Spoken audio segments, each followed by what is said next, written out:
নমস্কার বন্ধুরা, কেমন আছেন সবাই? আশা করি আপনারা সবাই ভালো আছেন। তো দেখতে পাচ্ছ আমরা এখন আছি আমরা মাঠের মাঝখানে। তো আমরা যাচ্ছি আমরা খোরপ আশ্রমে। তো বন্ধুরা যাওয়া যাক। বন্ধুরা দেখতে পাচ্ছ আমরা এখন যাচ্ছি খোরপ আশ্রমে। তো যাওয়া যাক।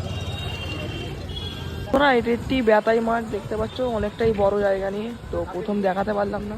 দেখতে পাচ্ছ আমরা খোরপ আশ্রমে এসে গেছি। সামনে এই যে মনে হয় চূড়াটা দেখা যাচ্ছে আপনাদের চোখে, ঠিক আছে? এখানে মনে হয় মেলা হচ্ছে, আপনারা দেখতে থাকুন। বন্ধুরা দেখতে পাচ্ছ আমাদের খোরপে মেলা হয়েছে, কত সুন্দর সুন্দর সব খাবার বিক্রি হচ্ছে, ঠিক আছে? এইদিক ওইদিক করে দুদিকেই সব খাবার বিক্রি হচ্ছে, দেখতে পাচ্ছ কত সুন্দর সব। বন্ধুরা আমরা খোরপ আশ্রমে চলে এসেছি, কতটা সুন্দর দৃশ্য দেখতে পাচ্ছ। বন্ধুরা আশা করি আমার এই মিনি ব্লগটা ভালো লেগেছে। ভালো লাগলে লাইক করে দেবেন, চ্যানেলটি সাবস্ক্রাইব করে দেবেন। তো আজকের মধ্যে বাই। বন্ধুরা দেখো কত সুন্দর একটা ভিউ, এখান দিয়ে পুরো মন্দিরটাই দেখা যাচ্ছে।